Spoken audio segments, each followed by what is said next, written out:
TMC को बड़ा झटका, 3 बड़े चेहरे बीजेपी में शामिल। बंगाल की राजनीति में नया ट्विस्ट। पश्चिम बंगाल की सियासत से आज बड़ी खबर सामने आई है। टीएमसी को बड़ा झटका देते हुए पार्टी के 3 फॉर्मर राज्यसभा एमपीज ने बीजेपी का दामन थाम लिया है। इस सियासी बदलाव ने बंगाल की पॉलिटिक्स को एक बार फिर गरमा दिया है।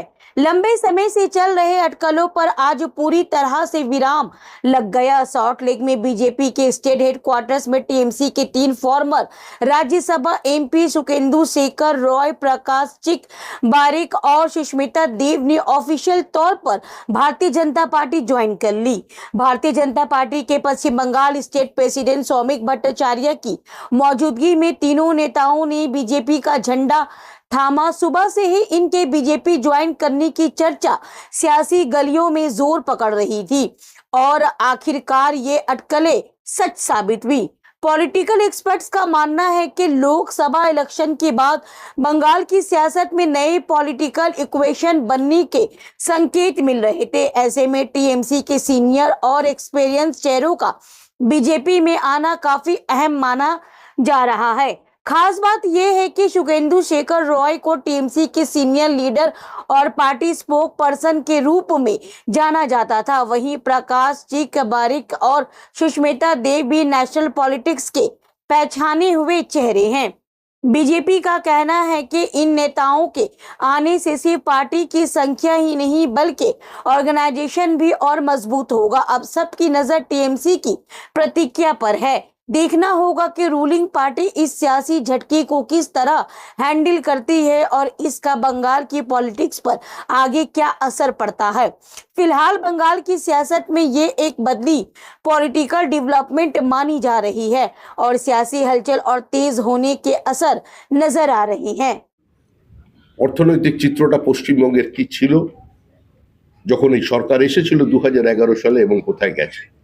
এই দীর্ঘ 50 বছরের অনুন্নয়ের খরা কাটিয়ে নতুন করে এখানে উন্নয়নের গতি আনতে তারা আমাদের দলের প্রতি আস্থা রেখেছেন।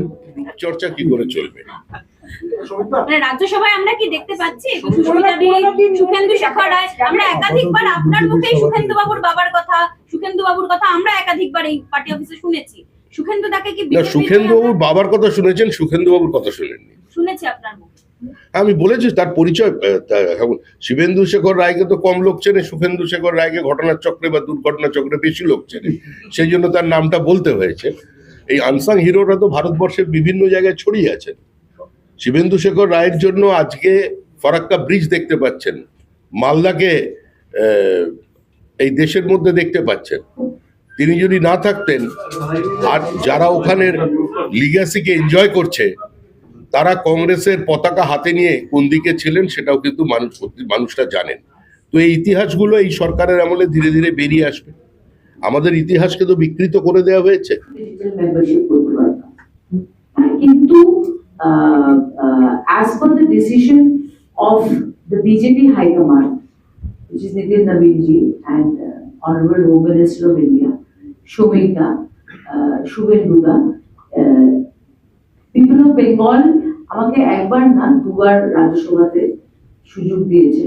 এন্ড কে রাজ্যসভাতে যাবে কে যাবে না সেটার সিদ্ধান্ত তো দিল্লির হাই কমান্ড নিবে, বেঙ্গলের বিজেপি হাই কমান্ড নিবে। But I also felt the Chief Minister of Assam also felt that you must give Bengal due respect, and because you are an outgoing MP from Bengal. So I am here not in expectation of Rajya Sabha, but I am here as an outgoing MP of Bengal. I hope that answers. Ticket अगर मिलता है आप लोगों तीनों को तो आप लोग क्या लड़ेंगे चुनाव? 24 जुलाई को चुनाव होना है। देखिए ये तो हाई कमांड का डिसीजन होता है।